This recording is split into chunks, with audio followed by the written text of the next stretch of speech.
Synthaholics, it's the Record Apple Podcast.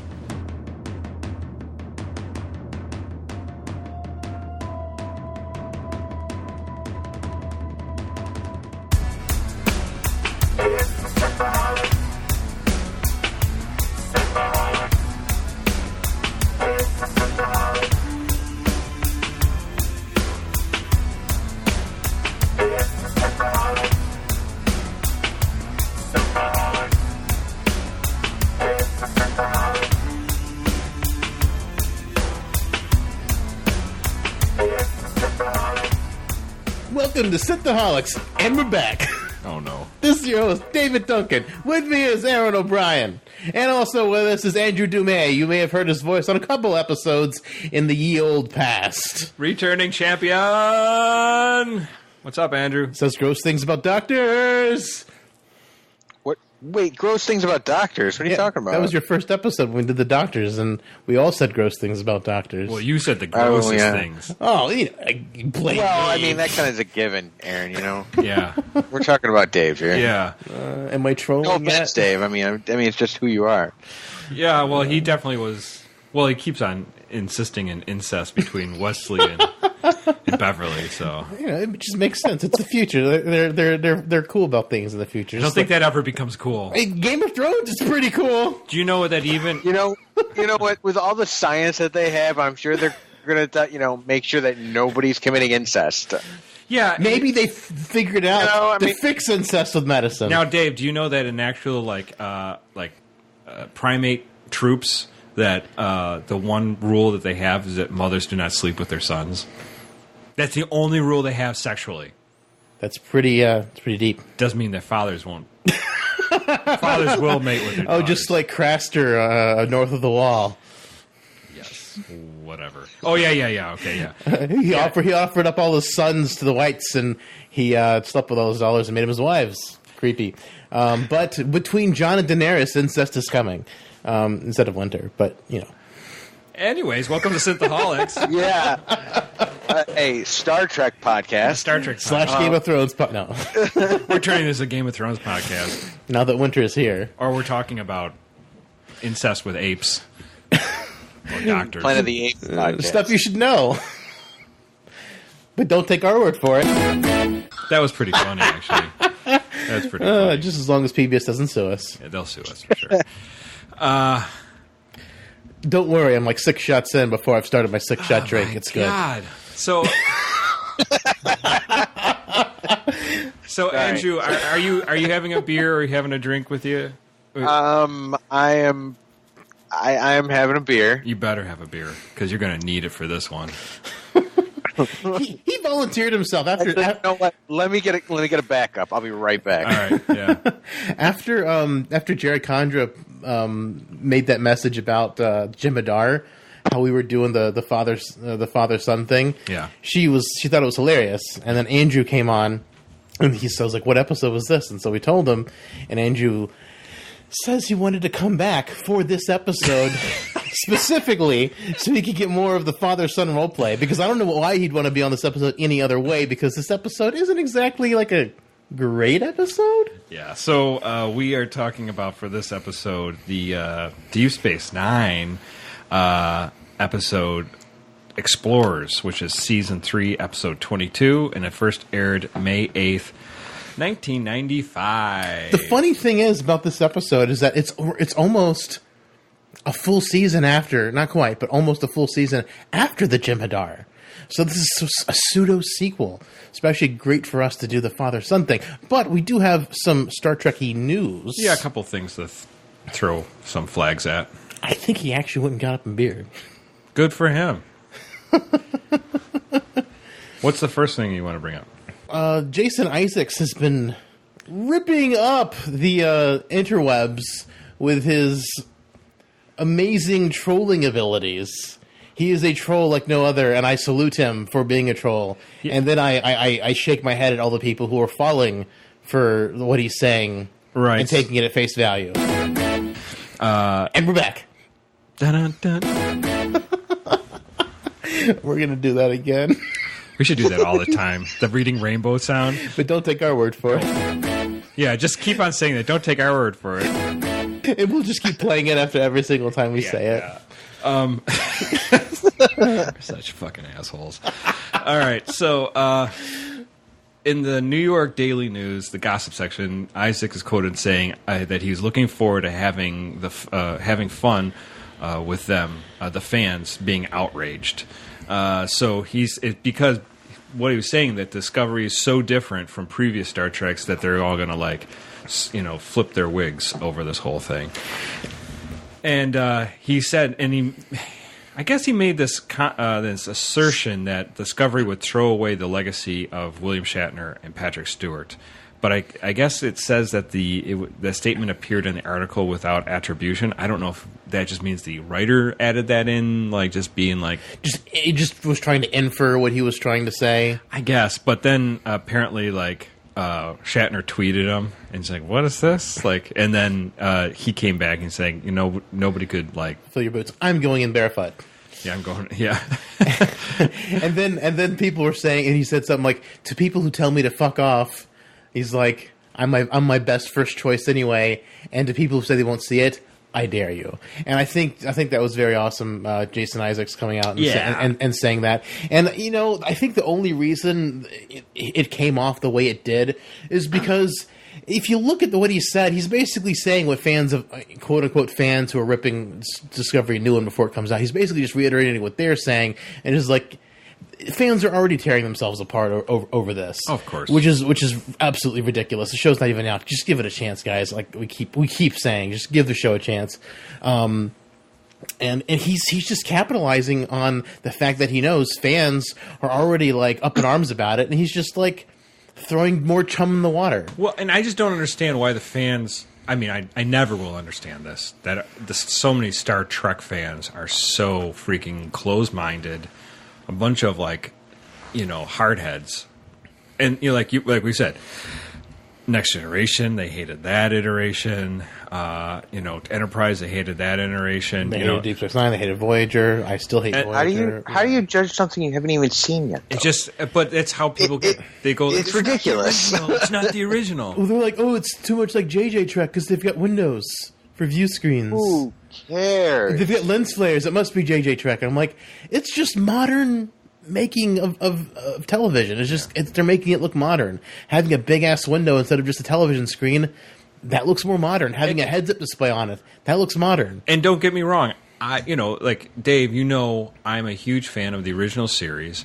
My heart just is overjoyed every time I see it. But I don't expect them to make a TV show in that look. It would just turn people off. Some crazy people cite Axanar as going to be the perfect look, and I'm like, we never got it. We never get to see how horrible and stupid the show would look, showing JJ level graphics on the outside of the ships and going back to a 1960s on the inside. Right. It would look ridiculous. It would look stupid.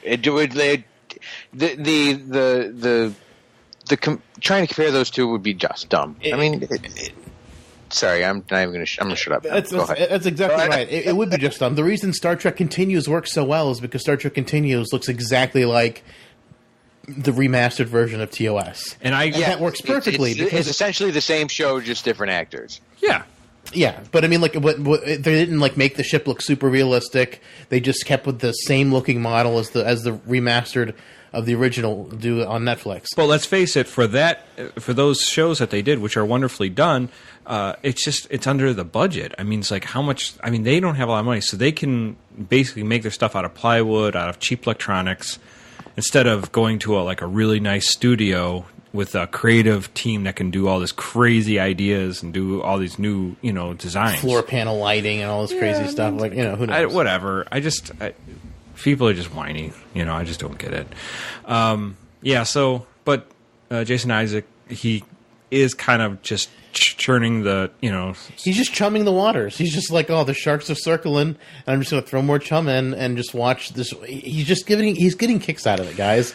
And I mean, if that doesn't make him a bad person. That doesn't mean Star Trek's in trouble. That just means you're whining. He sees you're whining, and he is just just wanting to troll you, and don't fall. So for in it. other words, people have to stop whining about something that's going to be as ridiculous as what the style of the show is going to be like.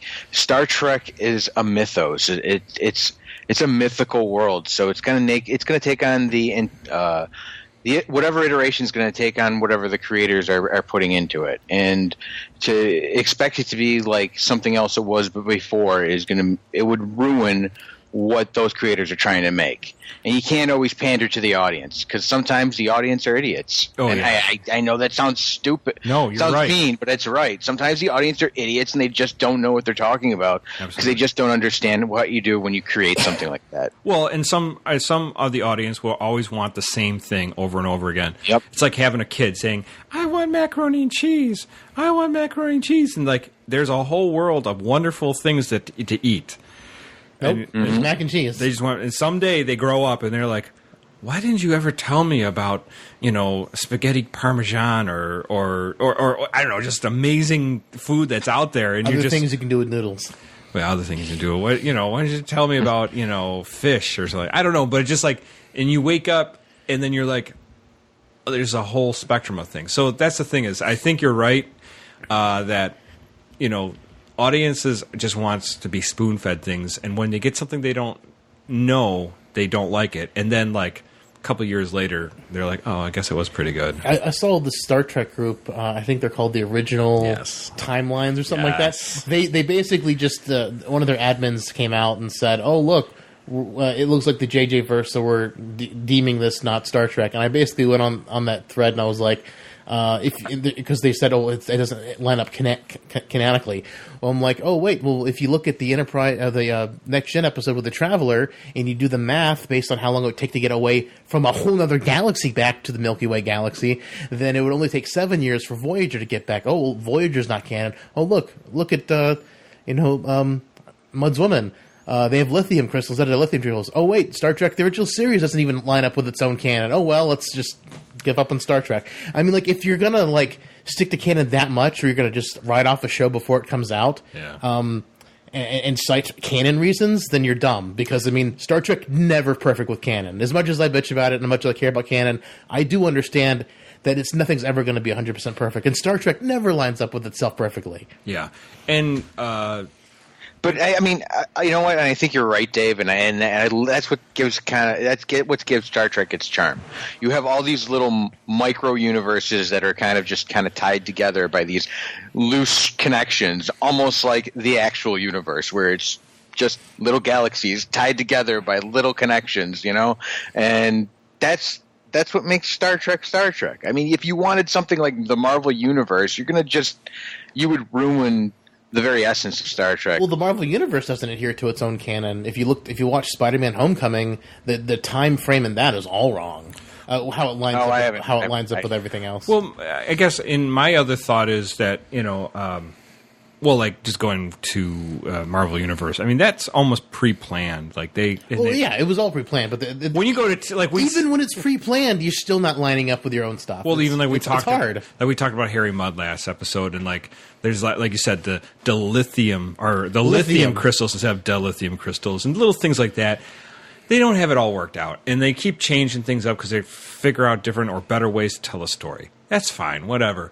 But there's also, going back to Jason Isaac's comments, there's also a thing in music saying that even bad press is good press because you're getting people worked up. People are talking about you. Yeah.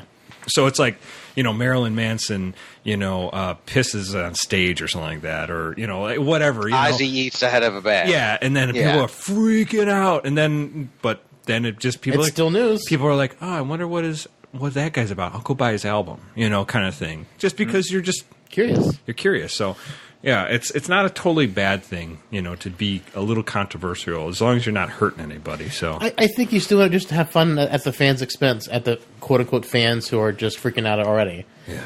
And just don't fall for his trolling. He's an actor. He's a human being like all the rest of us. He likes to have fun, and the way he's having fun is just stirring the pot. I mean, or maybe he wants to get people. Well, like you said, he wants to get people pissed off for maybe publicity.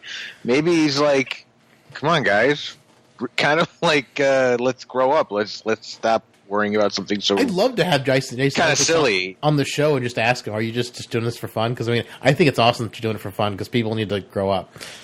It would be cool. So, Jason Isaacs, if you want to come on our show. Please come on our show, Jason. We love you. Mr. Snape, Weasley, no. Oh, yeah. All the wrong Harry Potter names. Malfoy. That's it. But I agree with you, Aaron. I think it's just for publicity. Yeah, I mean, bad publicity is good publicity. He's having a little fun, but I mean, it's whatever. I think he just underestimates the nerd culture, geek culture out there that people just get hooked up. Like somebody said, like when they first made the original X-Men movie, the actress who played Jean Grey, she got into like a cab, and like I guess the guy, she's like asked her what movie she was in or something like that, and he says, "Well, I'm playing Jean Grey or something like that from the X-Men," and he goes, "Her hair was more red than yours." I'm like, what? Yeah, it's a fucking comic book, you moron. I mean, they literally took the red ink, the reddest red they could find, and they painted her hair with that. It's like nobody's hair is that red in real life. Okay, it's like Jesus. I don't know. That's ridiculous. It's just people are too nitpicky. They're such. This is coming from me. I'm going to be super nitpicky about the show, but I'm still going to watch it. I'm going to enjoy it as best I can. Right. I'm nitpicking it because I love it, not because I don't want to watch it. Exactly. Like I don't want to poke holes in it just because it's because I want to be a dick about it. Because I'm actually trolling the material itself. Yeah. I'm kind of poking holes in it or kind of poking fun at it just for that, like you said, because I love it. It's kind of what I like to do. Yeah.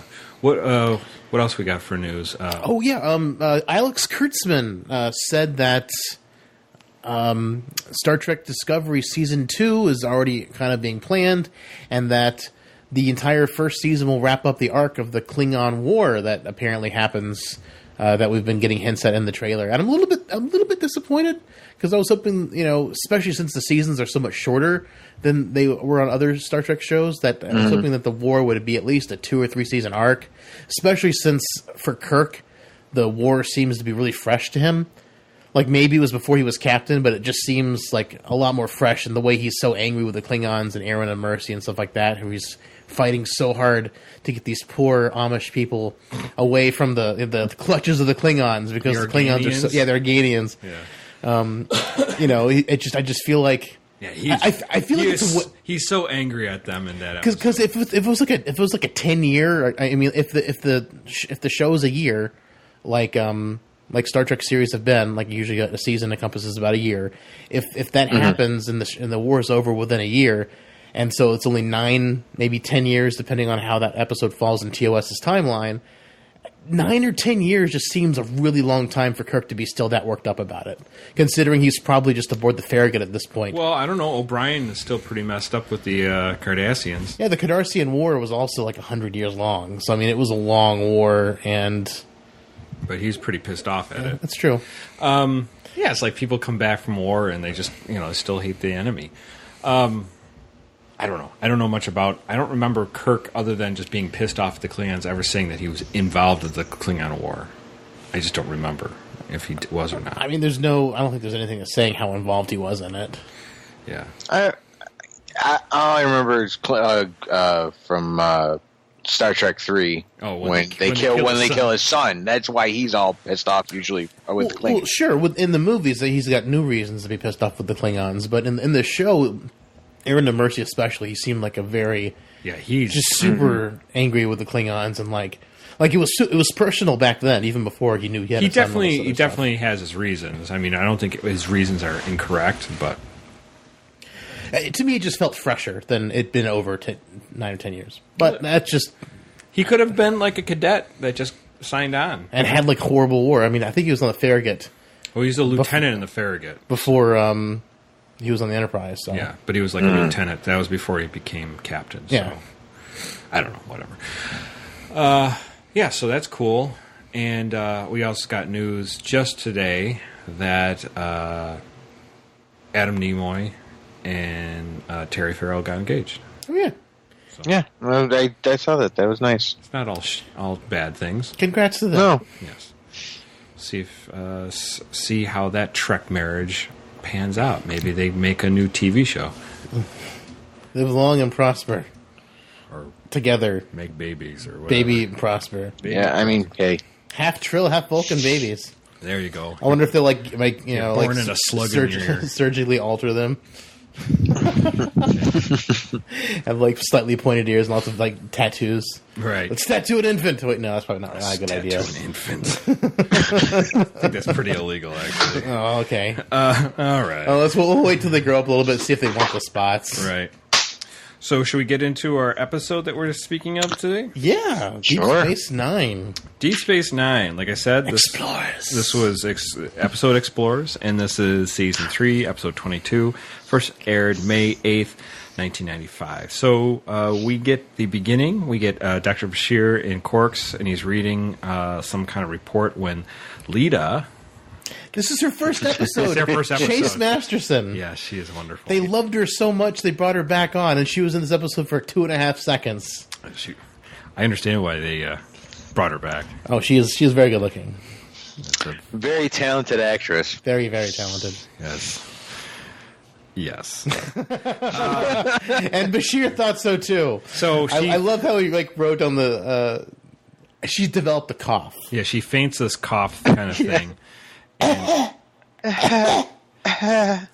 And he obviously he picks up on the cues and he starts playing with this doctor-patient little role play. Weird role play when Dax in the comes bar. in and ruins everything, and he's like, he sends her even a message on the data pad like go away or something like that. So I'm having fun. But then she mentions that the USS Lexington will be there in 3 weeks, and he's like, oh, really? And then he's like, didn't you have a friend on there? Which is really weird because, like, why does she know about this person?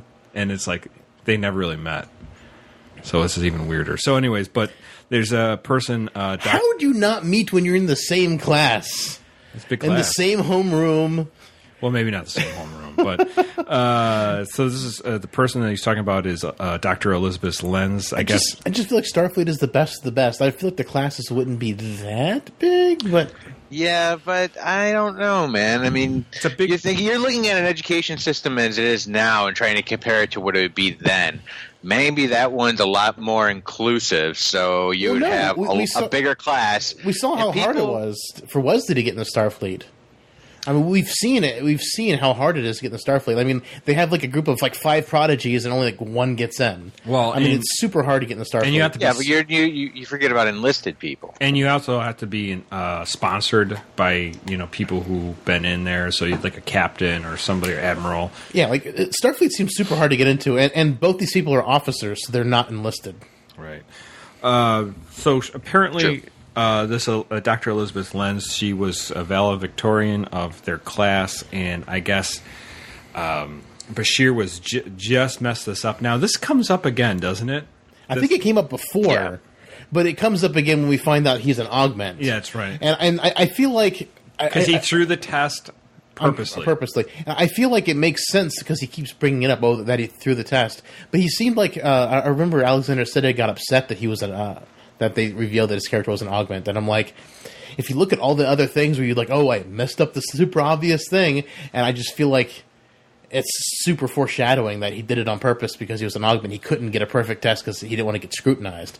To me, it makes perfect sense, and there's been seeds for it seasons and seasons ahead of time. I just wonder if they had it actually mapped out or they just decided to write that in and use that element. But so he apparently made this mistake, was the only thing between him and this Dr. Lenz that he mistaked pre-ganglionic fiber for post-ganglionic nerve. Whatever that means.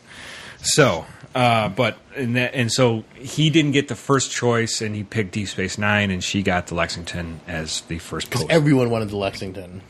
So at the same for him. time, Sisko comes back from Bajor. He opened this opening of a library. Jake's looking. Gee, Dad, what's on your face? I've been given mustache rides. Mustache? What's a mustache ride, Dad? I'll teach you that later. Tomorrow? Maybe tonight. I put down my pad. There's porn on it. I saw that. I don't get into your business, but I have been checking your cookies, and holy shit, son. I'm sorry. I've been looking at a bunch of Gorn and Ferengi male porn. Trying to figure out how Gorons do it with Ferengi. It's kind of creepy. You see, the Gorons have barbs on their penises, and like cats, Daddy? I want a cat.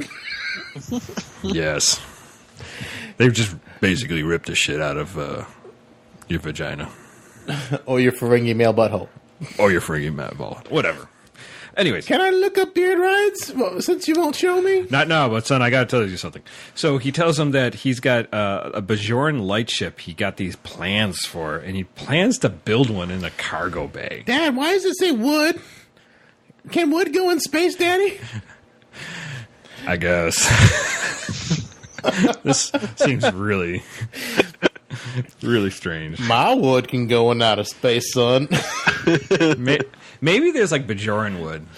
Like maybe like it's like a different type of wood that can withhold like different kinds of pressure Daddy, does Kira have Bajoran wood? all the time. For Vedic Brile? Yes. You see So what you're like? You're saying like it's some sort of iron bark or something like that? yeah, like, something maybe a little stronger. You see the Bajoran clitoris turns into a boner later on. That's why Kira's so manly. Yes. That's why those shoulder pads are so big. But she has boobies. Woo! Don't get excited. She's not into you. Aw, Dad. Anyway, so that ends the little teaser. Sisko, without all the sex jokes, Sisko takes a cargo bay, tells him to You clean. said teaser. Sisko tells him to empty out a cargo bay, and Chief O'Brien's unsure if the starship that he wants to build is even space worthy. Which is really ironic considering the episode was originally written for O'Brien and Sisko. Yeah. to go do this thing. So, and here's the part. Why were they getting like? Were they getting jealous of the Alamo? Yeah. That Bashir. We do have Bashir Sisko O'Brien wants some moment. Alamo time with Yeah. Mr. O'Brien. He's packing like an Irishman. Is that a Guinness? Or are you just happy to see me? He doesn't understand the Irish curse. Yeah, is that a Jameson in your pants? This is a shot. So O'Brien doesn't know if it's space worthy, but he wants to build it like the Bajorans did, and he's actually going to use real wood, and he's not going to replicate things. He's getting real materials for all this stuff. And a real saw. And a real saw. I wonder how many times he cut off his thumb and Bashir had to reattach it. Not again, Captain. Oh, my God. But he intends to fly it, and Sisko plans to take it to this Denoris belt. Is his major goal, and they don't think he'll even get that far. So, but apparently they say that the Bajorans made it to Cardassia. And now this, by the way, this happened like 800 years ago. 800 years in their past. I did the math. 800 years from this point in time in Deep Space Nine's timeline, Galileo was a child. Like 9, I think, if I remember right. Like, not the probes, the actual The man scientist. who made the telescope, Galileo. Yeah. Like, he was a child. Like, Right. I think around 9 or 10 years old. Maybe 12, but he was a child at this time. And I'm just like... So- Bajoran should be way more advanced. Well, they've been than everybody. They've been crushed by the Cardassians for all that time. Yeah, but this proves they were more advanced than the Cardassians. Like, they should have been able to repel any kind of Cardassian invasion by accident if they were that. Well, first off, just because they had space travel doesn't necessarily mean they were more advanced than the Cardassians. Well, space travel. They just meant that they were able to get to space first. Doesn't necessarily mean they were more advanced. Well, usually space travel is a sign of being more advanced. I mean, hell, how many technologies have we got in our real life because of various space programs through NASA and whatnot? I mean, space travel and going into space is a major hurdle, and things that we overcome by going into space have an awesome trickle-down effect to increase technology all around. Well, I got problems with this spaceship, period, because there's a lot of things. I have lots of problems I'd like to bring up at the end of the episode, too. Anyway, so taking a break in his quarters, Sisko asks if Jake wants to come with him. Daddy, there's a girl coming. A girl? She has boobies. And if you're not going to be here, it's a perfect time to strike. Ask her where her willy is. Oh, boy. So Do girls have willies, Dad? No. Oh. Maybe you should be trying to ask other people, like men out, if that's what you want. But I like boobs, Dad. So anyways, going on to there, Dax stops by and says that she's excited for him because he seems to be just about as into it when his wife Jennifer were going to have Jake. So, gee, Daddy, why can't we take these stars on the ceiling to our new house? Because it'd be a pain in the ass. Just look out your window, kid. Can't we just replicate it, Daddy? It's the sappiest anecdote. Oh, I know. I mean, there's so many bad anecdotes and little things in this thing. Yeah. You can be Jadzia. And then we get a thing. Jake gets a message from Wellington on Earth, and he's makes him happy what he reads. But At first, I thought it was his girlfriend sending him nudes and and saying, "Oh, I'm not going to be back when I thought I was," because this is when Jake goes and, "Hey, Daddy, I'm going to come on a trip with you." So then Bashir is preparing for Dr. Lenz's arrival. He's kind of like primping and everything in his infirmary. And when they find out that the ship has come in, and he's going to go down to Quark's and hang out and see if he can go talk to him. Oh, it was like, it looked better over there. Yeah, which is the only shot in the whole scene. So he literally entire episode. He literally put makeup on just for this. For a line. One line. Or I guess it was 2 lines, but I was like, why did you even write him into that? they must. I hope for Roger Auberginois' sake that they were filming other episodes at the same time, so that he didn't have like 8 hours of makeup for like 2 lines. Sisko's get a call from Gold Dukat saying that this is just a stupid thing. It's never going to work. I hear you're going somewhere. Yeah. I'm like, really? My little spaceship's made its way all the way to Cardassia Prime. Garrick! What? I'm just making some new shoes. So then Jake and Benjamin both jump on the ship. He decides that he's going to go with his dad anyways, because the news he's got, he wants to break it to his dad. Gotta break it to my daddy. Dad, I'm a writer. I'm a pansy. He's like, like maybe this is like a thing about like coming out to your parents, like Okay, I thought that too. I just didn't want to say anything, but yeah, that's what it really seemed like. I was just like, yeah, it's kind of weird. Yeah, I don't know. I mean, weird, but like definitely parallels. It seemed like. Yeah, I mean, I distinctly there was conversations early on with Jake and Sisko about him not being sure he wants to join Starfleet. Because at one point he said he wanted to when he was younger. Because it was like, Dad, I want to go Starfleet like you. And then he was like, I'll play baseball just like you, Daddy. All right. And grow a goatee. Okay. So I can do face riding, whatever that is. Yeah. You're going to love that part. So anyways, this stupid things that he does. Like he has 0G... netting on the ground. Netting on it. Well, not just that, but then he designs his bathrooms for 0G. Like Jake walks in and goes, "What am I going to do in here?" Hey, Daddy, what do I do with this? You'll figure it out. Do I put my penis in it? Yeah. How do I poop? Do I shove it up my butt? Yes. Oh, It's like a vacuum. It's like what me and Nog do after school. Wait, no. What? Nothing. It's like putting a shop vac up your ass. Oh, I've done that before. What? No, nothing. It was part of my key initiation. They were trying to show me my preganglionic fibers. So anyways. And all the time find my postganglionic nerve. No. No. But it felt good in the wrong way. Oh no. Hurt so good. Anyways, so they don't have a replicator either on this. He put like ration packs. Daddy, I don't want Gogurt. It's Gogurt. It is totally Gogurt. It's like so gross. Dude. It's just like slime. It's not water. It's not food. It's Gogurt. And I like how he drinks it. He's like,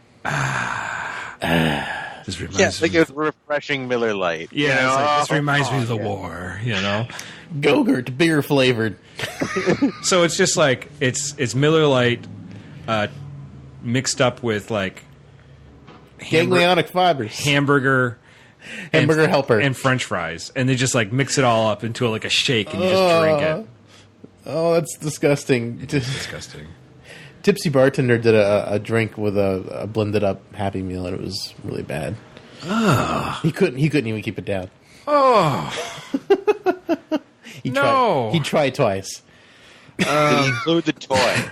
No, but he instead of the toy, he put booze in it. Well, next scene we get is at Quark's. Basically, I guess they have a bet on how far he's going to get with this 3-1 between Morn, because Morn is always about betting and talking. Yes, of course he is. And so they see Dr. Lenz, and Bashir gets up to talk to her, and then she just walks right by him, doesn't even pay. How dare she? Brushes him. Yeah. 50 bottles of booze on the wall, 50 bottles of booze. Well, then we have, back on the sailing ship, Jake gives Sisko a story, says he's got something to tell him. He reads it. He says it's got a lot of promise, and he says there's certain things, basically, that he's not, like, he doesn't think it's all there, but because there's certain things he doesn't write with experience for. Yeah, Daddy, I've done that. I don't know. I had kind of a beef with this scene because he's like, I like it. And then they talk a little bit more, and then he's like, I didn't really like promise. And it's like, What? why would you do that? Like he was, What are you, a like dick, it Dad? was like he gave him a compliment and then kicked him in the nuts about his, this great thing that he just showed him. It's a weird thing about like Sisko. He's not like super supportive, but just a little bit. Maybe he's realistic too. True. Maybe he's True. like, hey, it's pretty good. It's not the greatest thing I ever read, but it's pretty good. Involve the Maquis. That's gonna skew how much he's actually gonna like it. Well, then, And Aaron, I would agree with you there, but then the reason he gives is, well, you haven't experienced, being a Maquis, and it's like, okay, so he's not supposed to have any kind of imagination or have any kind of poetic license when he's when he's writing a story. Come on, exactly. And how many things do writers just kind of just paint? Oh yeah, they bullshit. Like most writers have never probably gone to war, and how many writers write about warfare? But George R. Martin at least does like a shit ton of research, which takes him decades to put out books. Sure, but I'm just saying. And then he brings out that he was accepted to the Pennington School, which is in Wellington, New Zealand. And you mean the Zindi didn't love New Zealand, Daddy? And but he doesn't know if he wants to go. He might defer for a year. I guess he can defer for years. But he's got a not a scholarship. What was it called? A fellowship. Fellowship. Thank you. Yep. Yeah, fellowship to it. And but Sisko wants him to go, and he was like, "Oh, I want to go." But Daddy, you're so lonely without me. I know. So lonely. I can't show you my post-ganglionic nerve if I'm not around. I met this Jabba the Hutt lady. She's all about those mustache rides that you keep talking about. Yeah, she's a freighter Don't worry, pilot. son. I have Garrick. Garrick, yeah, I got Garrick. It's fine. But Garrick doesn't have all those post-ganglionic nerves in the right place. That's true. He doesn't. Most have been tortured out of him. Yeah. Yeah. Oh my God. So, another thing about the sail ship is just it keeps falling apart as they're flying. So they just keep on they have to jettison a certain sail falls off. Jettison the left sail. Jettison the right sail. And next we the ship should just stall. I like how the middle sail looks like an actual sail from a sailboat. Yeah, it should have stalled like the Excelsior at the end of Star Trek 3, or at the beginning of Star Trek 3. If my grandma had wheels, she'd be a wagon. I really hated it. He was like, he goes, "Do you hear that?" And he's like, Jake's like, "What?"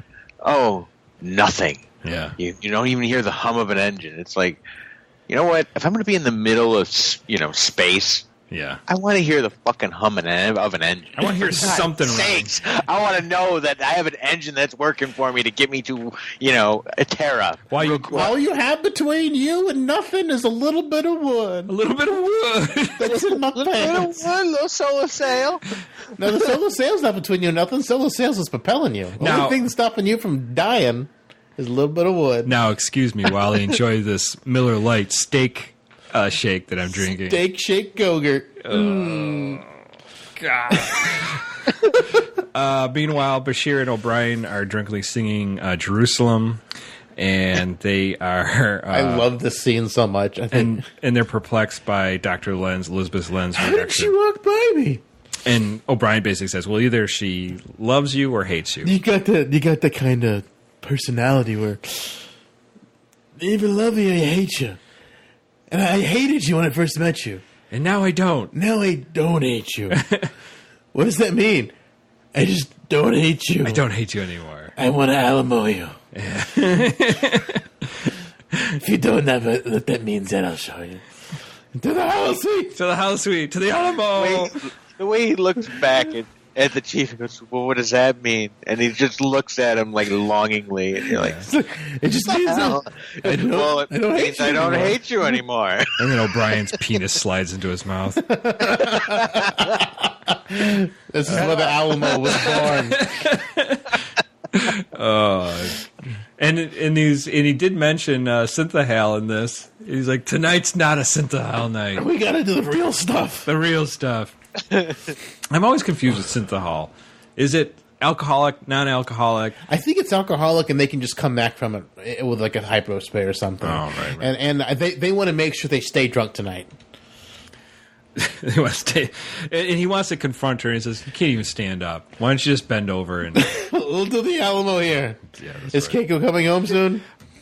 She can take pictures. Back on the starship, Sisko gives him the story about when he went to Starfleet Academy, how he was really lonely, homesick, and he kept on transporting back to New Orleans for dinner. And then I feel like it was weird that Jake mentions transporter rations, and I'm like, why would there be rations? This is like a utopian society. Why would there be like a limit on... Again, like there's a cash register in Sisko's father's restaurant. Yeah, Till, yeah. Yeah, like it doesn't make any sense. Whoa. It makes perfect sense because the power for those transporters has to come from somewhere. They don't have unlimited power, and they might have only so much power to go around, so they have to give out rations.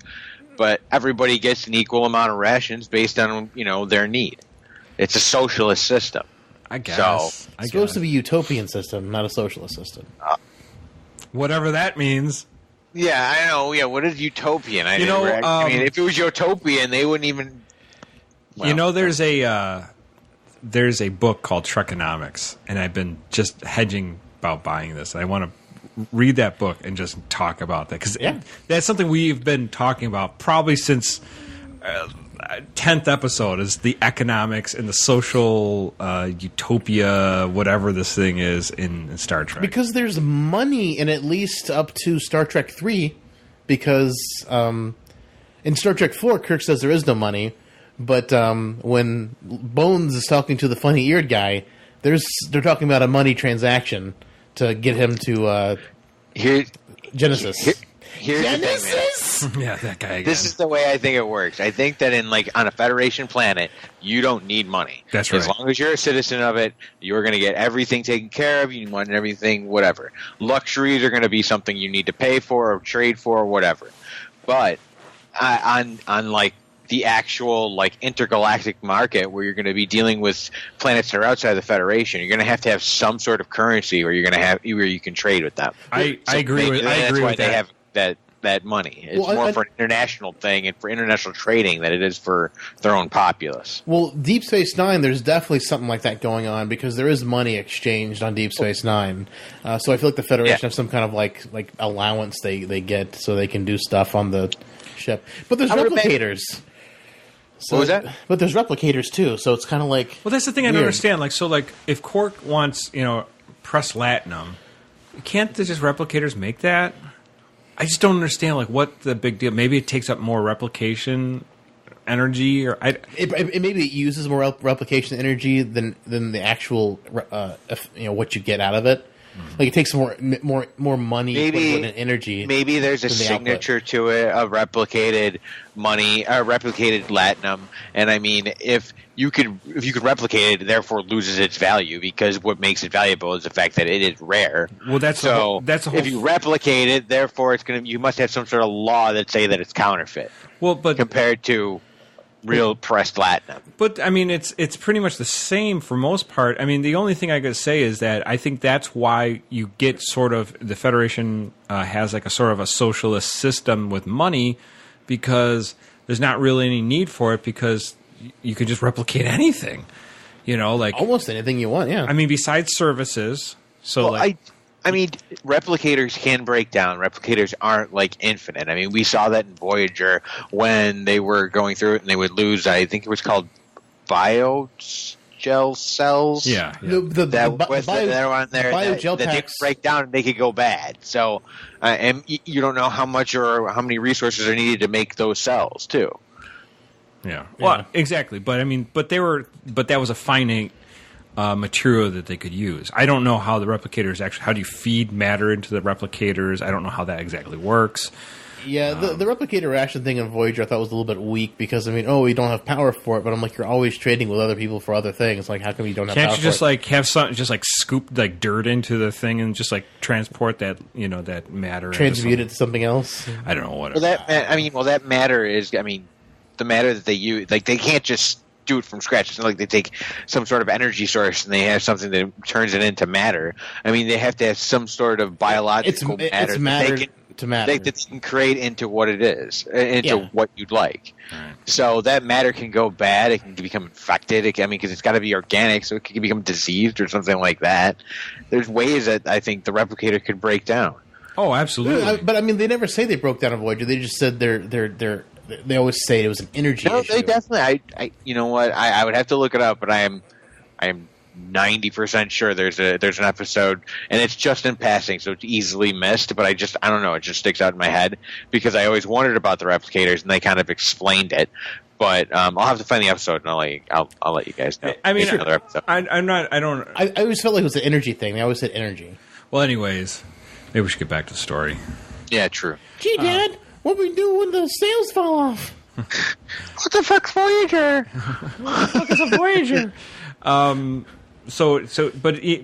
So going back to the New Orleans story where he goes for dinner, he's homesick, but then he says after a while that kind of like that waned, and he got really into being in Starfleet and the Academy. So, but then all of a sudden the ship starts rocking and the main sail breaks off, and they accelerate quickly. They don't know why. The ship had gone into some sort of warp, which doesn't make any sense either.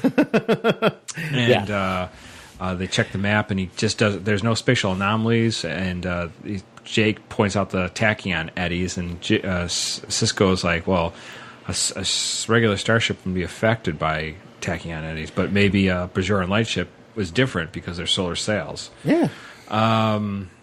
Anyway, so they don't know quite where they are, and they're trying to radio in to see what's going on. Before we get into the next part of the story, can we talk about this whole tachyon thing? Yeah. Okay. So first off, you said, I remember correctly, it's made of wood, and it then goes into warp made of wood and solar sails. Sure. Because tachyon is going faster than light, always faster than light. So how is this possible? Not really. How much faster than light are tachyons supposed to move? That's my question. Well, does it really matter? It's faster than light, man. I don't think wood's going to hold up. Yeah, it's a point. So, like a standard starship, But you're in space. There's no external forces pushing on you other than... But, can I just point out that a standard starship puts a warp bubble around it to protect it from everything as it kind of glides. Oh, yeah, like space debris, things like that, yeah. So it glides through space, so it doesn't actually interact with it. So because you go faster than light when you go to warp. Much faster. Yeah, it's almost like a rock skipping on the water, exactly, but not quite touching the water. Right. This would actually be a huge wind that is faster than the speed of light, and the hitting ship the would sails and going through. Like, how is that possible? A pebble in space would have ripped that ship like a giant hole. And I'm not just even talking about like a debris. That's a good point as well, because you're bound to run into something, especially its own debris that's also spazzing out in space. But because that stuff doesn't stop moving, it's gonna stay moving that speed forever because it's space. But theoretically, unless something else works on it, with Einstein's theory that they would have just turned into energy. Oh, infinite mass, because they're moving faster than the speed of light. I mean, it does not specify that there's a warp bubble put around them.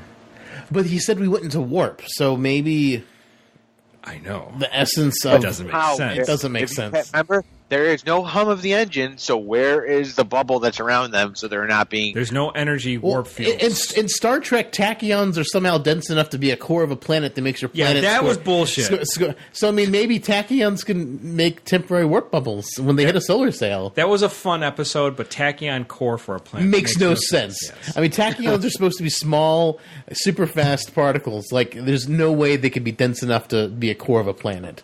Right. Unless, like, they're not really tachyons anymore. No, this is where it really gets wacky. Now, if they said that they went in through some wormhole, that would make sense. That would make a lot more sense. That they just popped out of one. But although wormhole's probably way more more dangerous than open space, probably for a wooden ship. Well, not just that, but then if they discovered a wormhole that from Bajor directly to Cardassia, I think there would be a lot more problems. Yeah, you know, it would have been. But I just think, it would have been better if, like, they used something like a solar flare. Like, something like that could have maybe been, like, they get near a star and they hit a solar flare. I don't know if that would possibly work. I was never clear how far Cardassia was from Bajor. Yeah, that's true, too. Not far, according to some maps I've seen, but it doesn't matter. Like, far is relative when you talk about space, because, I mean, like, Alpha Centauri, the nearest star, is, like, 5 years away. 5 light years. 5 light years away. If we were, so I mean, like at sublight speeds, that's like 10 years, and I don't know. If and just with a rocket ship, it's going to take you like hundreds of thousands of years. Like, yeah, like ridiculous time dilation. But I mean, like you could still probably make it there in your lifetime because of time dilation. Just everyone on Earth would be dead. I don't think so. Well, the faster you move physically, the slower time goes for you. Yes, but it's still an awful long time with current engines. Sure. Like our technology today. Now, maybe if they build something that goes way faster, you'd probably be all right. I would also love to hear how solar sails work. Because, okay, so the way they work in the show, I also would like to know what speeds they're going. That makes no sense either. Because light pressure, I'm not exactly sure what he means by that. Well, we can get into this later. But solar sails are a thing. We were sending up tiny satellites, like super small satellites with like football field-sized solar sails they work on something with the sun pushing on them. So I mean, so you've got photons which move at the speed of light, sure, pressing on the solar sail. Right. So are you going to move at the speed of light eventually? So I mean, like, so why would a tachyon, which moves faster than the speed of light, which is moving slightly faster than your photon, going to all of a sudden accelerate you that fast? Well, not just that, but on top of that, so you have we've got. The idea is now they're going to build these probes that have small little sails on them, and they're going to use a laser, and they're going to point the laser at these probes. And this is real life, and they're going to, they're use lasers. They're going to propel them to Alpha Centauri and all sorts of different, star systems that are somewhat close to us. It will take them a very, very, very long time to get there, but it's an unmanned probe, and it's super cheap. All you got to do is keep that laser pointed at it. And that's all you got to do. As long as that laser doesn't shut off, they're good to get there. But it won't be in our lifetime, or children's, or grandchildren's lifetime. Let's hope that laser stays on. Yeah, and nobody blows anything up. Anyways, let's get back to the story real quick. So next, after they don't know where they are, but they're trying to figure out where they ended up, Bashir gets the courage to talk to Dr. Lenz, and she says that, well, I thought you were Andorian. I was at a New Year's Eve party, and somebody said, that's Dr. Bashir, and I saw Andorian. Well, that was my friend I went with. Oh, yeah, because Bashir sounds Andorian. Yes, yeah. I mean, come on. It doesn't sound like you're from, the Middle East. Sounds just like Shran, okay? I couldn't tell the difference between Shran and Bashir. It makes sense to me. But anyways, she brings up this whole thing where she envies Bashir's opportunity to work on these long-term projects. I guess life in Lexington has just been a lot of charting. They go to a plant every once in a while. She picks up some samples and she leaves. So Bashir gets to work on all these different things. And then she says, she mentions a study he was looking into, and he's like, well, you want to come to the infirmary and I'll show you my latest findings. And she's super excited. And they go off and they're super happy together. next thing we have is that Sisko talks with Jake about this freighter captain, Cassidy Yates, who will show up more and later. More. But that's how he got his Maquis information. Yeah. and I'll tell you about the Maquis. Daddy, don't think about me as your son. Think about me as just another guy that wants to see your dick wet. Wait. What? What? What? Gotta get that thing wet. You gotta get the noodle wet. So after making a concession that he will go in a year, but he wants to experience life on Deep Space Nine for another year, just to get the life experiences that are unique. And then all of a sudden, their conversation's interrupted. Is that the Cardassians show up in full force, and they're like, "Well, I guess you proved us wrong." Oh yeah, we found somehow just now.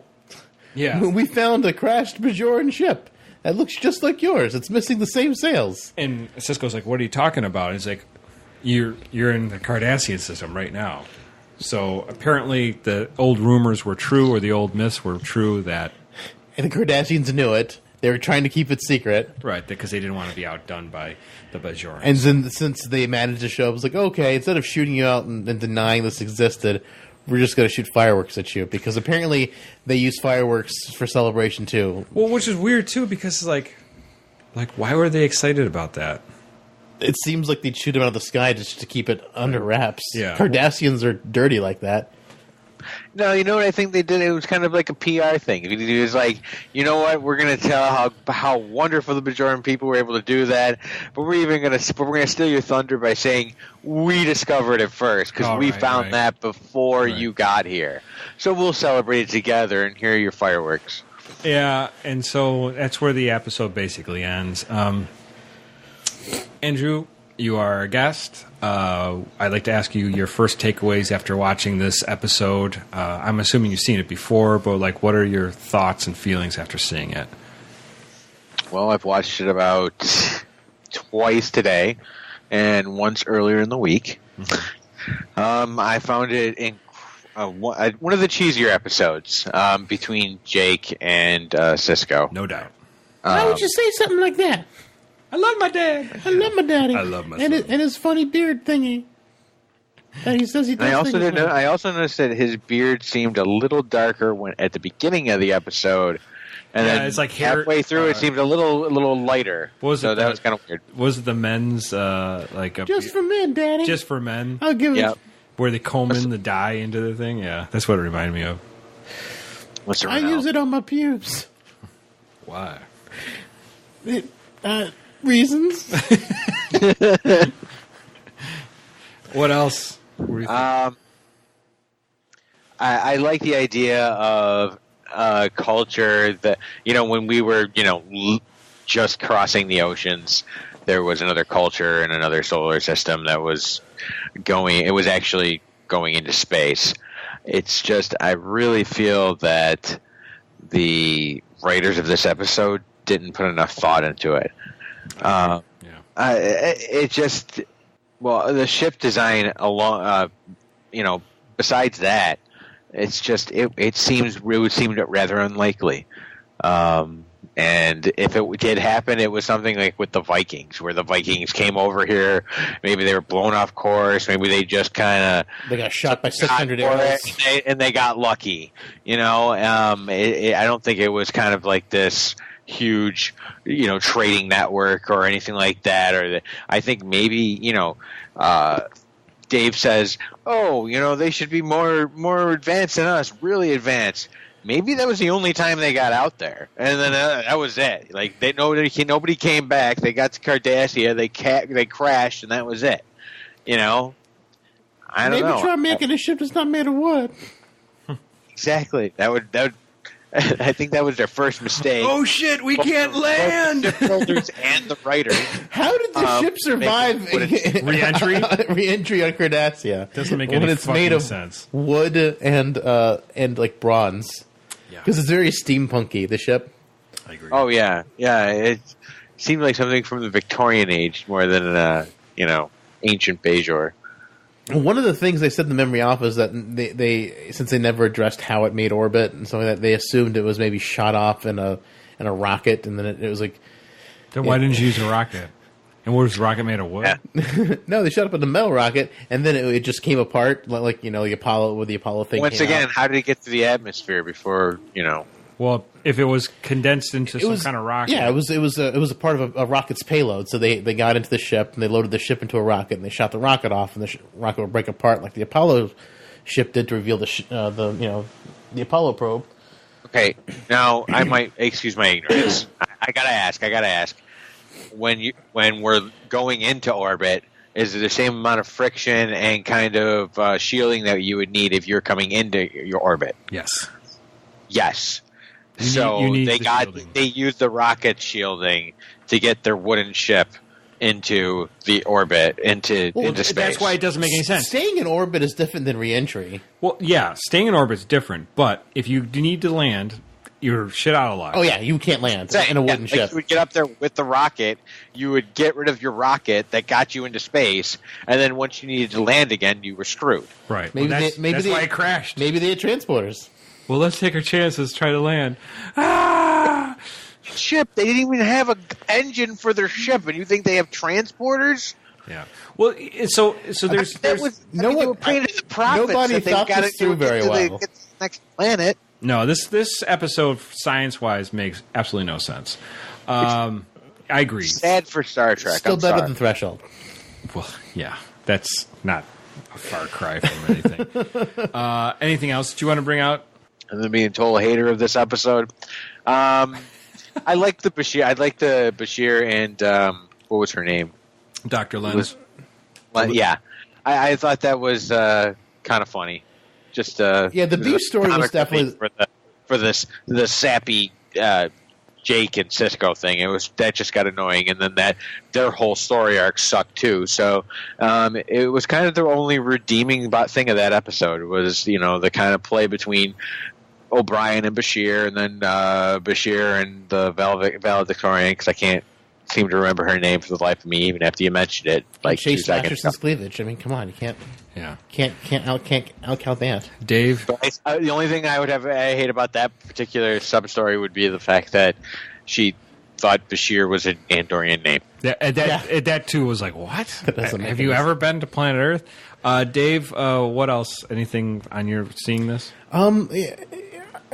We're mostly doing this to follow up the Jem'Hadar episode with the father-son thing, which is, if you haven't noticed me doing the voice the entire episode, that's basically why we decided to do this one. Jerry Condra, you're welcome. This episode's not great. The Bashir O'Brien story is definitely good because their relationship is always fun to watch. How they bounce off each other. It's always a lot of fun. One thing I thought was really, beside the other sciencey things that we thought were wrong with this episode. Okay, so this is a zero-G ship. They put down gravity mats, right? And they're straining really hard to turn those things. Like, how the hell are they turning these things in zero G? Like, this makes no sense. There should have been like seats that they clamped themselves in that they so they could get some kind of leverage, because in zero G, like, you've got no leverage to turn those things. Yeah. Like, but then he said he put down like some sort of gravity net. But the ancient Bajorans didn't have the gravity net, so how would the ancient Bajorans ever have been able to steer? I mean, maybe ship? he forego the seats. Oh, that's like they designed the ship like in the show or when they were writing it, and then they realized, oh crap, how are we gonna explain this away and hope the audience didn't see it. Right. I mean, that I was okay with the gravity net, but I agree. That's the first thing I thought when I saw him cranking those sails so hard. How would they do that? How would the ancient Bajorans have cranked those? It makes no sense. And on top of that, then why, if you did remove the seats or whatever you would strap yourself in to turn those straps, I mean those cranks for the sails, why did you put a toilet that has for zero G? It's stupid. I got more to say about this too. I'm going to wait till you finish. That was my big angry takeaway. That I'm like, this doesn't make any sense. Got you angry. That was like, it doesn't make a lot of sense. And the whole Jake Sisko thing is just silly. Like, I really don't like Jake episodes, but our Jake and Sisko roleplay. will make episodes I don't like a lot more fun. So this is our plan going forward. If it's a Jake episode, I'm going to be doing the Jake voice. It's better than Threshold. Aaron, what are your takes on it? So, on the surface, it's actually just a fun, enjoyable episode. It's it's like one of those things that you supposed to be like Family Matters. Yeah, it's just like one of those things that just you watch and you get into the characters, you enjoy it. It was fluff. It's fluff, but it's a little bit. It was fun fluff, but fluff nonetheless. Yeah. But it wasn't. It was for entertainment more than it was for like. Oh yeah, besides it being like science fiction based, there's really, you're mostly getting a character development of the characters. So it was one of those things that you don't really like. You kind of turn your brain off on all those things, but it's just like. So, first of all, Sisko decides he's going to come back from his trip. He's all jazzed because he's got these plans that had never been seen before in Bajor about this spaceship that was a solar sail ship. Decides to build. Sisko is the commanding officer of Deep Space Nine. How much free time do you fucking have? To spend like a couple weeks on vacation, a couple weeks building a ship. Like, did you have like a bunch of vacation time accrued that you could just take off for 3 weeks? Or like not 2 months at this point? I have a friend that literally, and this is the craziest thing. I've never seen anything like this, and I give him mad props. Is he bought the actual make and model Lincoln that JFK was assassinated in. Speaking of, I want to get back into the Mandela effect. Was it a 4-seater or a 6-seater? It's a 4-seater. Because that's what everyone thinks, but the Mandela effect shows that it was a 6-seater. Okay, but anyways, let's not change the subject of the Mandela effect. Sorry, you brought up something that was. Anyways, he bought the model of the car and it was basically just a shell with an engine, and he's reworked everything, every wire, every little piece of machinery he's reworked, and he's doing other things to like implement. He's literally even putting like the oak inlay on things. He's done a ton of work. It's beyond, and he's still not done, and he's been doing it for years. And this is his job. He restores cars and stuff like that. But this is his own side project he does at home, like on weekends and stuff like that. It is a feat.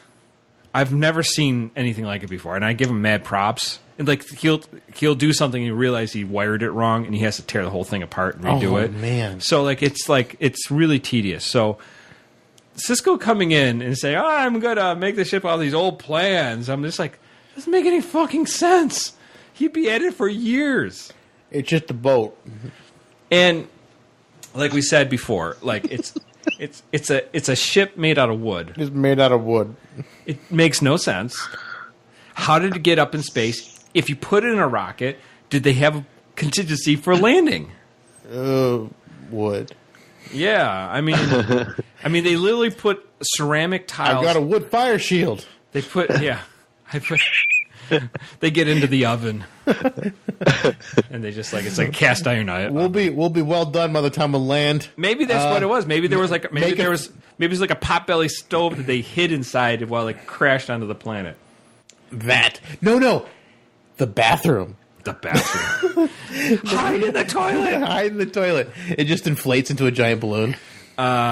Yeah, so that's it's just like everything that Andrew has brought up and that you brought up, Dave, is like there's just glaringly problems that are like with this solar sail ship.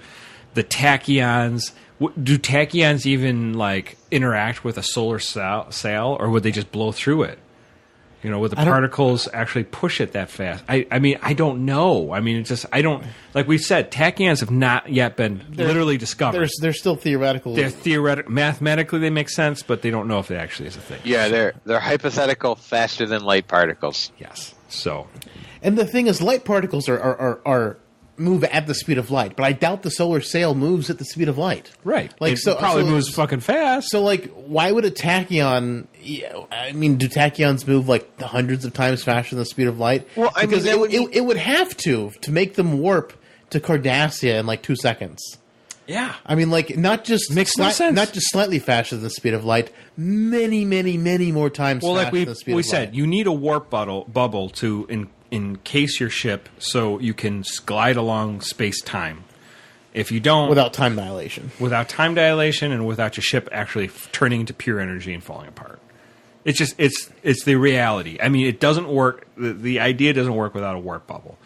And even scientists today are even conflicted if that would even work. So, well, what they're saying now, instead of a warp bubble, it's like more like a warp wave, or like where the way it would work in real life is that you've got to have a massive amount of energy on your ship that would shrink space in front of you, and then expand space behind you, and it would kind of push you on a wave. Right. And that's how you could achieve faster than light speed with that's how it'll theoretically work in real life if we ever get there. Sure.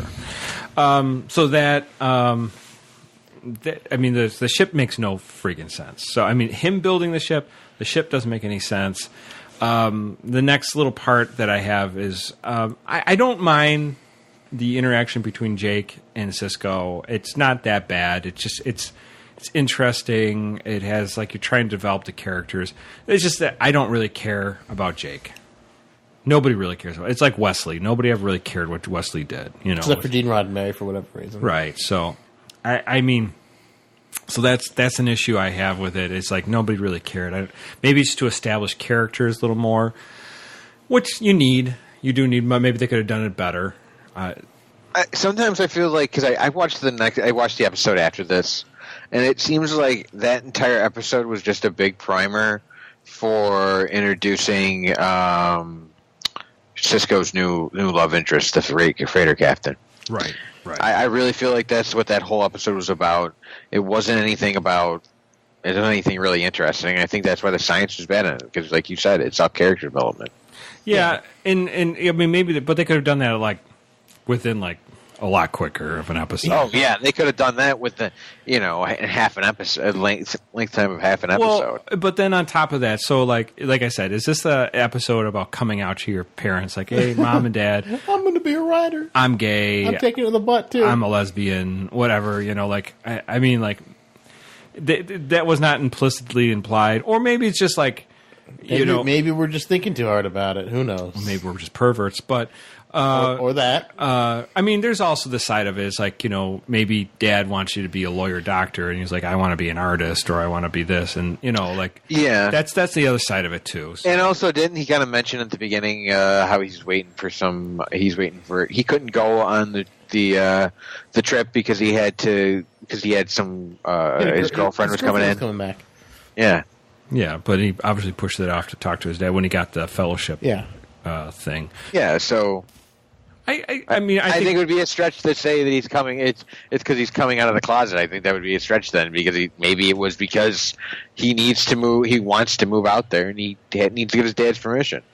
We're looking at it from kind of like spoiled Americans. Like, I'm going to do what I want. I don't care. I do what I want. I do what I want. You know what? I better ask my dad first. I really, I need to get his permission first. Maybe it's a little more military. Maybe it's a little less individualistic. That's all I'm saying. Well, yeah, I mean, that I agree.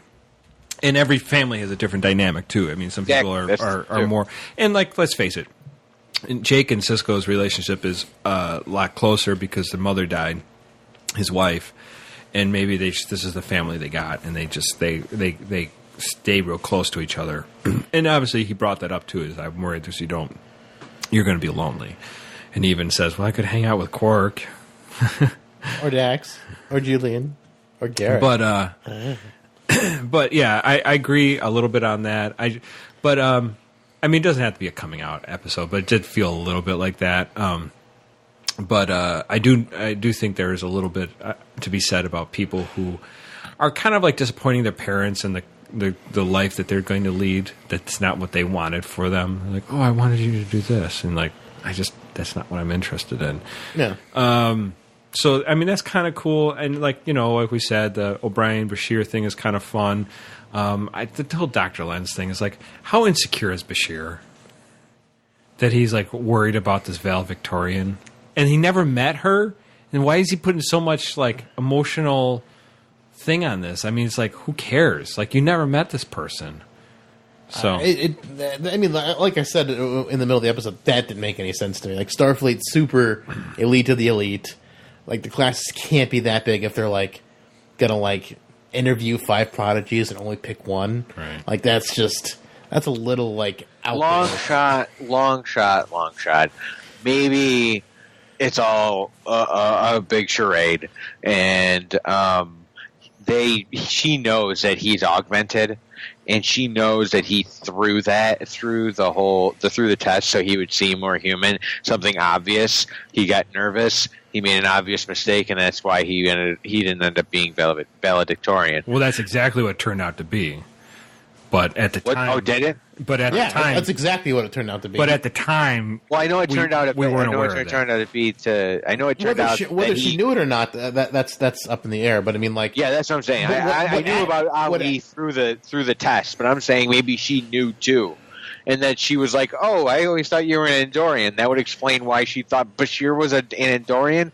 Maybe she's just trying to play stupid so they can keep up this charade of. Do you think she knew he was an augment? Yeah, she knew from the get-go, before they graduated, that he was an augment. Yeah, because they were in preschool together, and he was, like, sticking ABC blocks up his nose because he was that kind of kid, and that's why his parents took him to get fixed. Son, we're going to make it so you don't have to shove those things up your nose no more.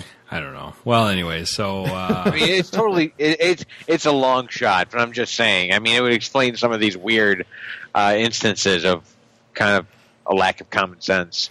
Of course, once again, that it's kind of a poorly written episode to begin with. Yeah, there's a lot of holes in this episode. I don't really understand the purpose of this episode, to tell you the truth. I actually kind of feel bad for Chase Masterson having to come on and do those, like, couple little lines. Oh, it was probably awesome for her. I mean, she was probably ecstatic, but I mean, like, to do the makeup thing and then, like, just to, like, it was such a small throwaway part. Oh, what about Odo? He's got to put a whole face mask on. And he literally says, like, 2 or 3 things. Yeah, but the thing is, Odo's a recurring character, and so he's getting paid the big bucks. Sure. Whereas Chase Masterson, there's the pay discrepancy between male and females, and also they didn't even know that she was going to be on past this episode. Right. It just seems like such a weird, small throwaway part, and then I'm glad they maybe that's what it was. Like, maybe she wasn't expected to be on to the next episode, like you said. I don't know how far that's why it's just supposed to be a small part. My question to you guys... She was originally supposed to be Jake's girlfriend, but Avery Brooks was directing that episode, and he's like, no, she's too old. Yeah, she is way too old. Way too old for dating a 16-year-old.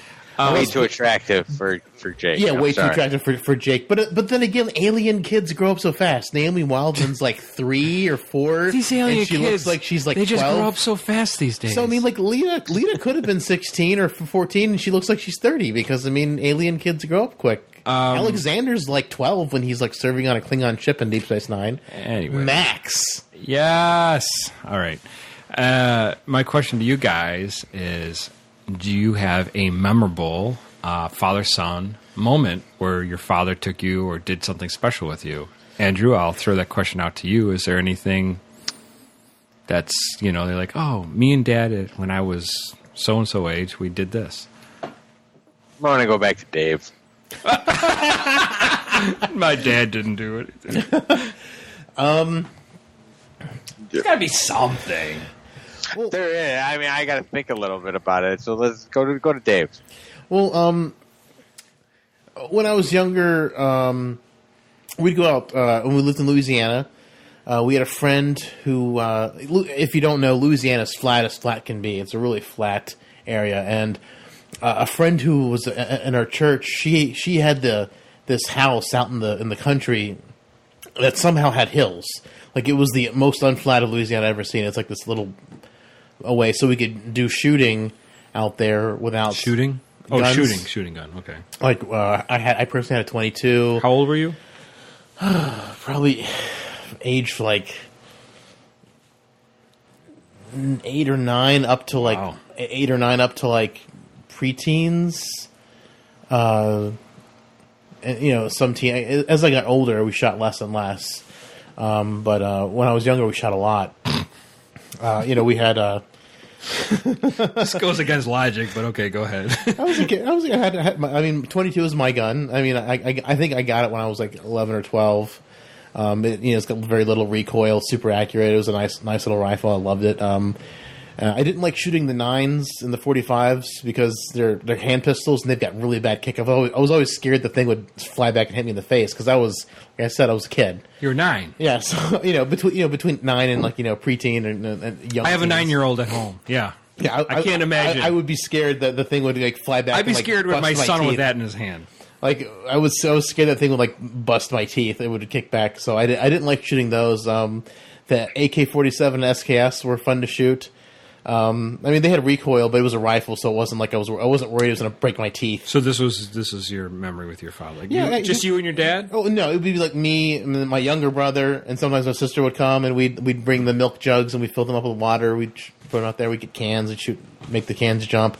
There's one that my dad probably would finally remember better, but my dad took me to baseball games like Atlanta Braves. He loved the Braves, but I don't like sports, so I played my Game Boy. So I just sat there and played Pokemon. He probably looked at you like, time. what the hell, man? Yeah, my dad's not proud of that.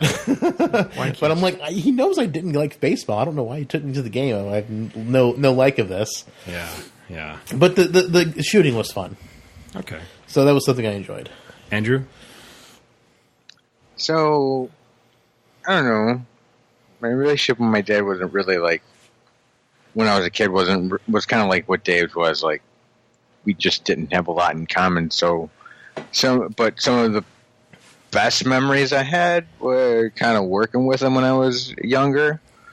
Although I was always stubborn and obstinate not to work because I was lazy. But, after the job was done, I felt good about it. But one time, we had the field behind our house. It got, dug up, and there was a lot of field stones, and I guess it was like dropped off near the end of our, not the end, but like near the end of like where our lawn is. And my dad broke them all up and everything, but there was some my mom wanted to put in for like a little landscape with flowers around it and stuff. And he and I pushed the thing onto a piece of board, chained it up to his truck, pulled it all the way over, pushed it into place, and it was tough. I was like 12 years old, so it was I don't know, that was one of a memorable time because I got, when we finally finished and my mom came home and she was like, oh, here, he did a man's work, and she was very proud of me, and it was a good experience. That's cool. That's cool. What you Aaron? So when I was, I don't know, maybe 10. You shot a hose at the ground? No, that's a different story. My dad kept on promising me and my brother he'd take us to, Disney World, and he would talk about it, and we'd be like, get all excited. And then one day he just came home, and my mom wasn't around, and he was like, we're going to go to Disney World. Like, all right, and he says, get your stuff and put, and we got in the car, and we just started driving for a while. And we fell asleep in the car, and then we got there. This is the weird thing. So we got there, and it was the Alamo. It was. I didn't know it at the time, but it was a burned out factory, and he just started crying and saying that Disney World had burned down, and we start crying. Oh my god! And then we just drove. That is great. And then we never went to Disney World. And I didn't put two and two together until I was much, much older, that was just some old factory. He drove like 2 hours while we fell asleep in the car just to get out of going to Disney World. Wow, that's dedication. Yeah. And your mom was all for this? She's like, yeah, we don't have the money to spend on Disney World. Yeah. We'll take it to some burned down factory that I burned down myself. I don't know. Yeah. That's it.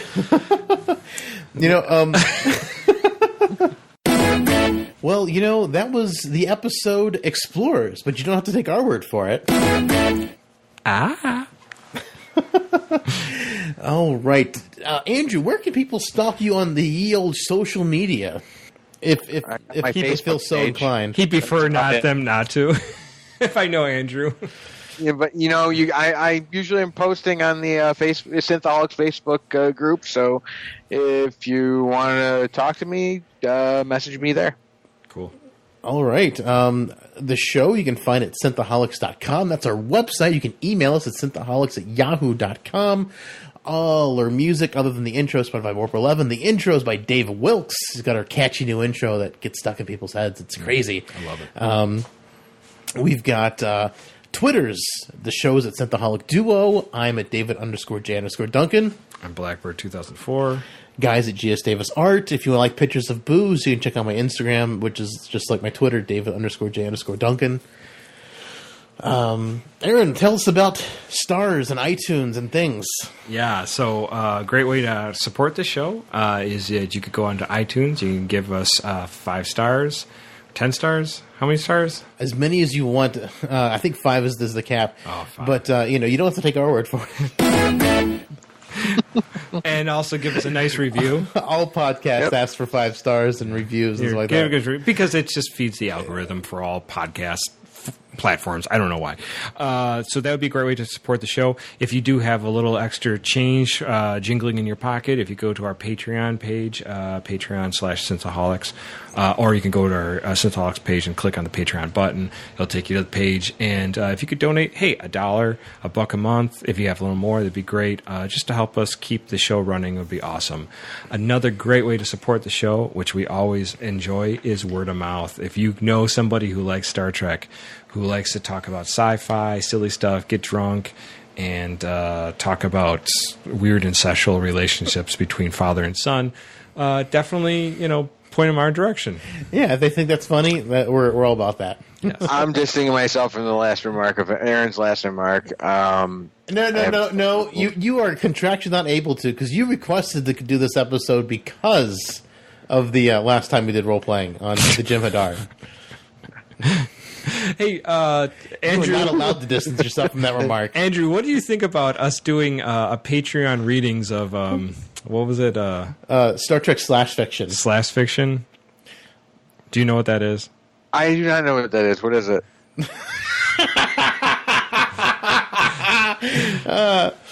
So we had an idea at one point that we were going to do a Patreon level that we would actually read /fiction for our fans, and this is actually where like dramatic size. But it's basically fan fiction where it's erotica, and it can be. It's usually gay. It's usually gay. So it's like Kirk. Oh, and Spock where it's like having between sex. Kirk and Spock. Yeah. That was Bones and Chekhov. Do you think that's like a proper Patreon level? Is that something you'd spend money on? I don't know if I'd spend money on. I mean, we do hetero There too. may be We do some hetero people, too. I mean, We'd have to get like some girls to join us so we could get some lady voices. It'd be kind of fun. Yeah.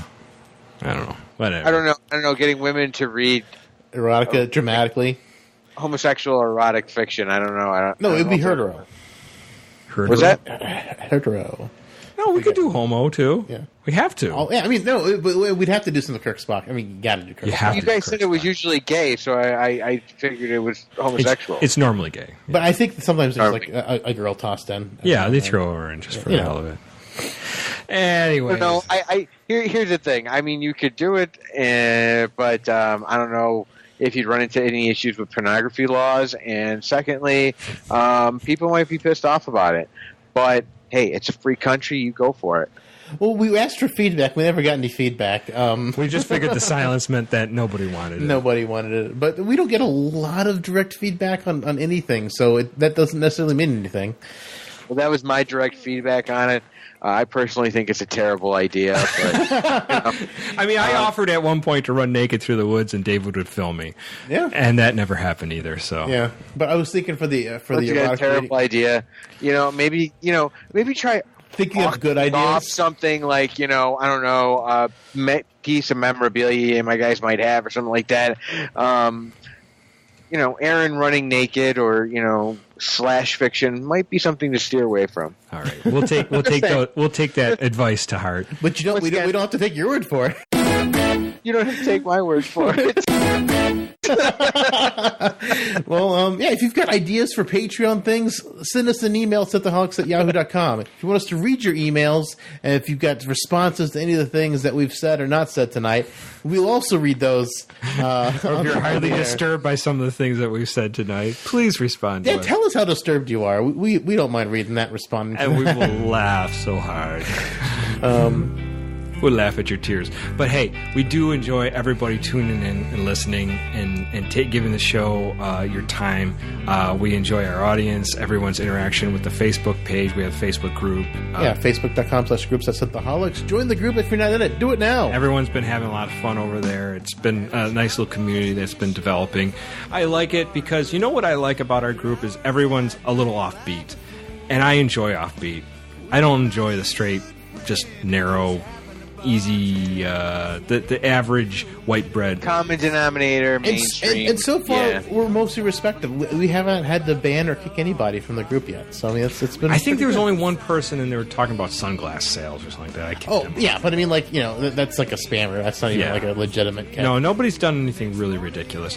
So yeah, I enjoyed that, and I enjoy our group. It's a real grassroots. It seems like we do get the eclectic group, and I'm happy for it. I think it's probably because of our show. Oh yeah, oh yeah. We're the Anybody listens to this show, there's something wrong with you. or right and just all the wrong. I will agree to that for sure. I love every one of you. So We love you. because there's something wrong with me too. So. Synthaholics love you a long time. Yeah. Well, thank you all so much for listening. Live long and prosper. Thanks, Daddy, for doing a show with me. No problem, son. Ready for that mustache ride? Oh yeah, Daddy, show me that. Giddy up. Live long and prosper, one and all. It's over, I'll puke in the sink and we'll cry till we laugh and we'll both shit our pants. You're the best drinking friend I ever had.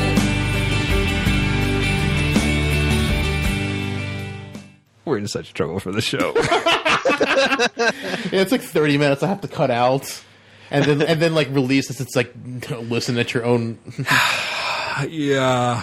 risk thing. I don't know, man. I just thought it was funny because Andrew was like, "Are you going to talk about it?" And I was like, "I wasn't planning on it, but now that you planted the seeds, you gave me a perfect." I didn't plant any kind of seeds. I was hoping not to avoid You gotta understand, like, if you say something to Dave, it will come back. It'll come back. It'll like circle the cul-de-sac and come right back at you. We were in Beard Mail for how long? Like you Were we? No, me and Andrew and All right, and to be fair, you're right. We I should have known better. I should have known better. like you could say something like as soon as you walked in, and I could bring it back by the end of the day. You're true. And it right. happened I'm more. not going to argue with that. You're absolutely right. I should have known better. And welcome to Synthaholics. What? I guess I shouldn't say and. No. And And we're back. what is that from? I don't know. Oh, I can't remember. Okay, whatever. That Isaacs is quoted saying, "Looking forward to having fun with them," the fans, being outraged. Did you just fart in the mic? No. Is that your dog farting in the mic? No, it's me moving the arm of the microphone going up and down. It really sounds like you're farting. You're ripping up new ones.